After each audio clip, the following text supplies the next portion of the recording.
what is your relationship to the first film?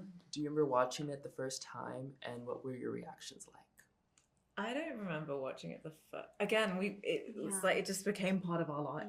Yeah. Like It arrived to us and then never left us. We were quite young, I guess. Yeah. I think I remember like rewatching it maybe for the first time as a young adult and coming into like the world as an individual person and thinking about like entering the workforce or just entering the world as a young woman and feeling like, oh man, it really holds up. I remember all of these moments, but now it's ringing differently and having a different resonance to me now. Yeah. What was your reaction when you found out you were cast in the sequel? Happy, so excited, yeah, great, thrilled. I mean, I feel like it came out of sort of nowhere. We know how it is. Like you tape for things and you have the chicest story. I'm sorry, you were on Broadway. I was on Broadway. On Broadway. Yes. And I was like, David, yes, send him in. David, send him in. This is yes. crazy. Yeah, David Frankel came to see my Broadway show after I had done my final callback. And I think one of our wonderful stage managers backstage was like, Helen, there's a David Frankel here to see you. He really wants to come back. And I was like, oh yeah, David, come back. Come on, come on, come to my dressing room. Yeah, like all this stuff. But it's just because like it was at the point where I wanted to share the world that I was in. And I was so happy I had such a wonderful callback experience with him. And he made it so painless and was such a grounding and normal guy that I was like, oh yeah, that's my friend. That's my friend. And then he has made such a beautiful world. So yeah, to like zoom out is crazy, but the zooming in is just like we had such lovely people around, so it didn't feel overwhelming. Yeah. What was it like sharing certain scenes with Meryl Streep and Anne Hathaway? What an honor. Like such an honor. Learned so much, and like what else can you say? Like it was just amazing.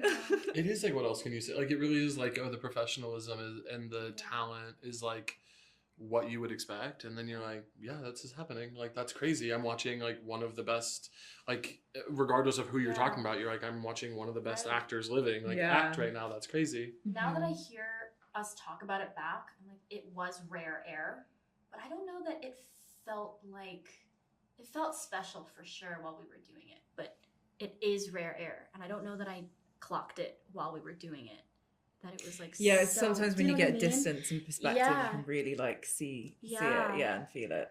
And you do, it's a balance because you want to like to appreciate the moment and take it all in, and also not make anyone feel weird and not be too like you're like, we are still at work, like I don't want to. It's a balance for sure. This one's for Simone.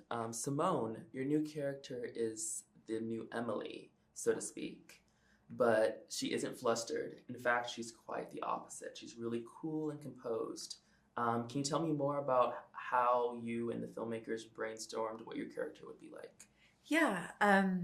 So Aline and David kept saying like, this is someone who holds himself with such poise and like almost this regal kind of air to them, and has this quiet confidence and can like say things to Miranda and everyone else and kind of get away with it with a smile on her face kind of thing. So I watched a lot of like best moments of Rihanna because I was like, who can say anything and get away with it, basically. Obviously I'm exaggerating to a degree, but it just helped me get in the vibe of her confidence and her sassiness and just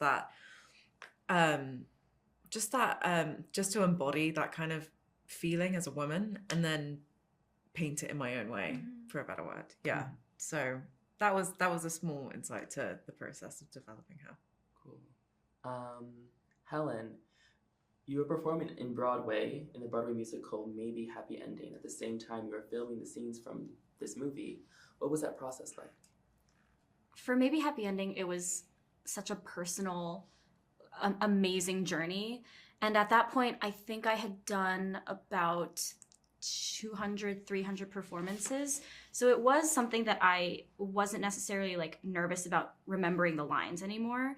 So it was very exciting to start the day with so much newness and practice this muscle that I haven't necessarily like flexed before, and learned so much. And then to translate all of the comedy that I was learning in the Broadway show that I was doing at night and translate it to like a film setting. I also felt like a badass doing it because I knew how hard it was. And at the same time, I was excited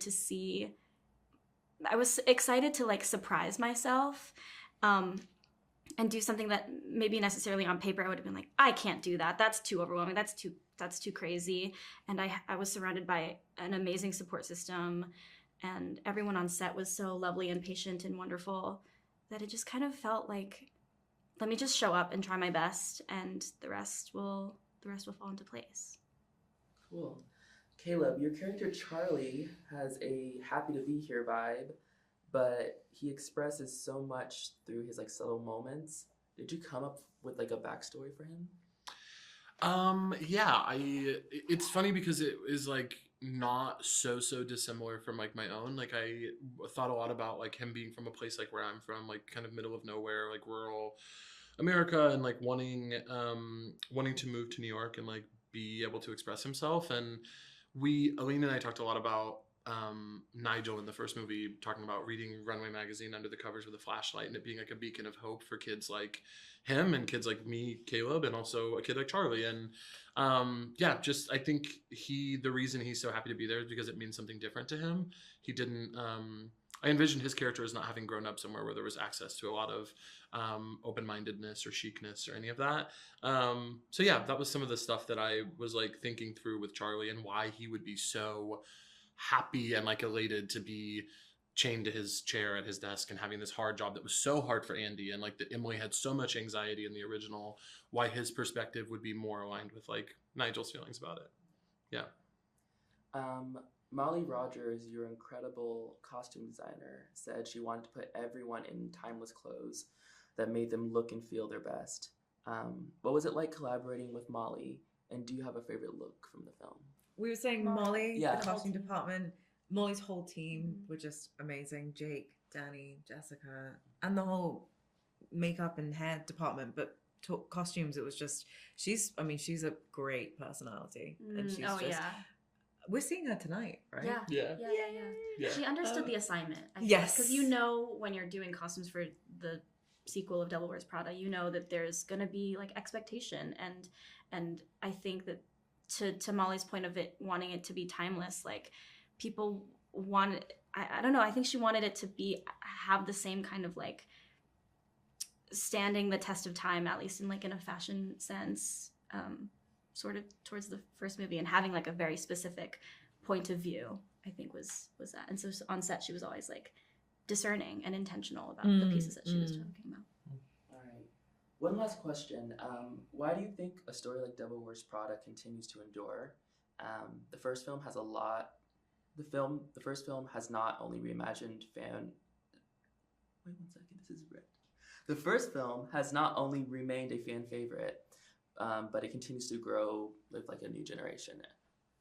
Why do you think that is?